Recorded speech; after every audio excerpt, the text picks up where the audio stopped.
I don't want you to think that it's mysterious, you can't do it, you have to go to college.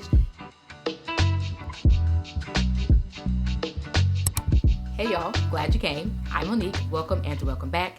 Today we're talking all about the number one question that I get on these pharmacy technician videos. Number one, do I have to go to college or do I have to work in a pharmacy before becoming a pharmacy technician?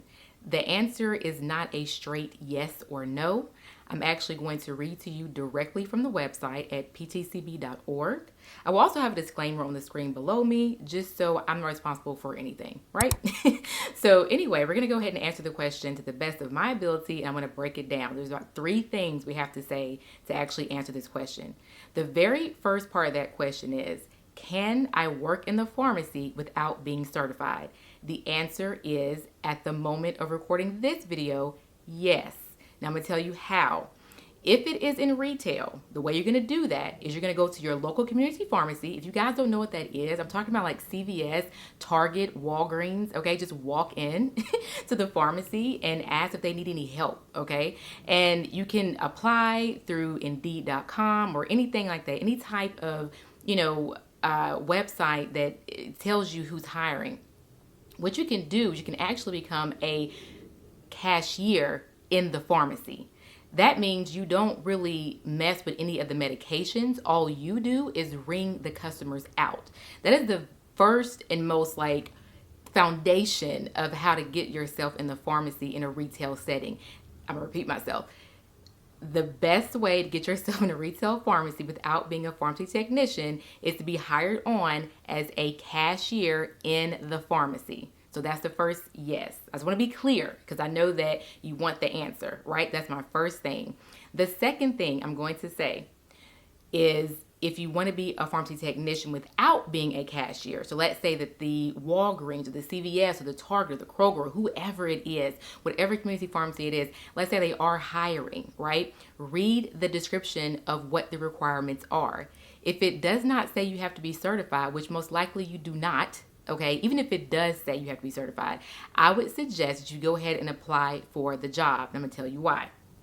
Because currently, while taping this video, you can be a pharmacy technician with a licensure only in your state, meaning that you have a license, but you're not certified, right? So you do have to pay for that.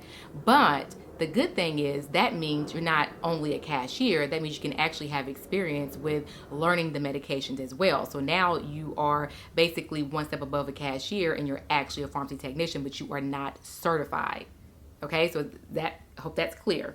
Now, currently, what that means is that most likely they will support you, they being the company that hires you, whichever one it is, will support you in becoming a certified pharmacy technician. It is not that difficult, okay? So they will either pay for your books or maybe send you to, a class that lasts maybe a few weeks.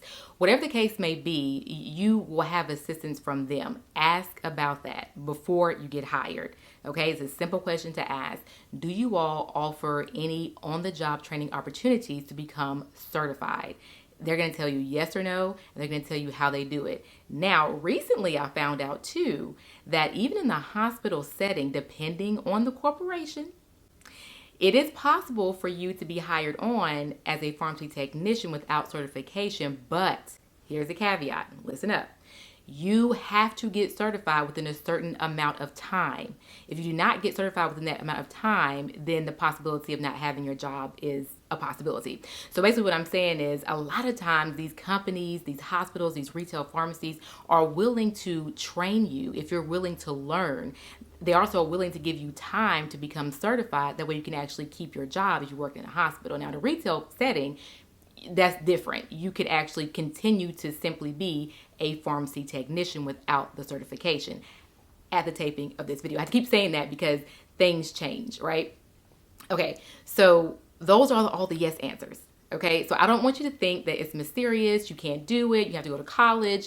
And when I say college, I mean community college, like a year program. You don't have to do that unless you want to do that. Even if you do want to do that, there's nothing wrong with that. So if you want to do that, that gives you really a really good, detailed, all-around education about pharmacy. The thing about it is that most people don't want to do that because what they find is that when they actually get hired on to become a technician, the salary that they're getting or the hourly rate doesn't really match the investment, right? So it just depends all on how much time you have, how much money you have, all the things, right? So those are the answers. Now, what I'm going to do is I'm going to go directly to the ptcb.org website here on my phone, okay? I'm going to actually take a screenshot of this, and actually, no, I'm not. I'm going to actually just link this page in the description section below, and you can go and look at it, because again, these things may change over time because there's a high demand for pharmacy technicians, guys. So they could change requirements anytime they want, right? One thing I will say here too is that once you become a pharmacy technician and you have like a license for your state,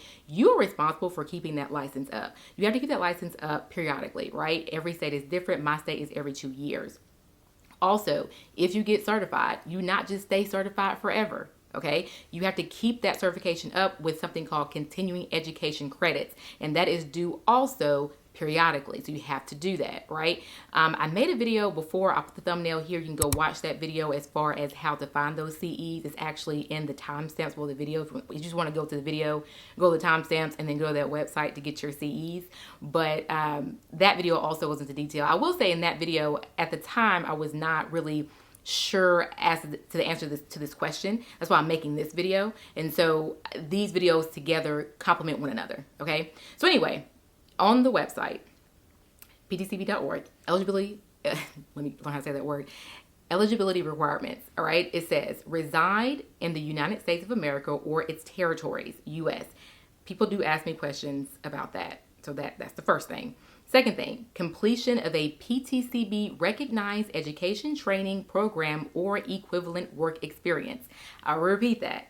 Completion of a PTCB recognized education/training program or, like I mentioned, equivalent work experience. The next thing, compliance with all applicable PTCB certification policies. All right. So also, if you want to get certified, just remember that point that I brought out. The education or training in a school or the work experience. So basically being under the supervision of a pharmacist, okay? So therefore, those are the answers. And then once you have that set up for you, then you may apply and schedule for your test to become certified. Again, you don't have to be certified, but you can be certified. However, if you want to be certified, you're going to need to have that work experience or that schooling, okay? You can't just go buy books, study, and take the test as of what's going on right now. That may change in the future, but right now, that's not the case, at least where I live. Now, maybe where you live may be different, but this is the website for the USA. So I'm going to go ahead and link this direct page so you guys can look at that yourself. Anything that I may have left out, you can go ahead and read yourself. But if you guys have any more questions about this, please let me know. Again, I cannot answer any questions about anywhere outside of U.S. territory because that's where I live, okay? So anything other than that, I do not know. I'm sorry, but I can't help in that aspect. So yes, wishing you the best in your pharmacy technician job interviews and getting hired and all the things. And I think this is a good job to have. Like I've mentioned before, it's a great additional income for anyone that is okay with customer service and has, attention to detail and really wants to get their foot into the hospital and the healthcare system. So yes, be excited, be happy, and be good at your job. All right. And I will talk to you guys on, I hope you guys have a peaceful and productive rest of your day. Now I will talk to you on the next upload.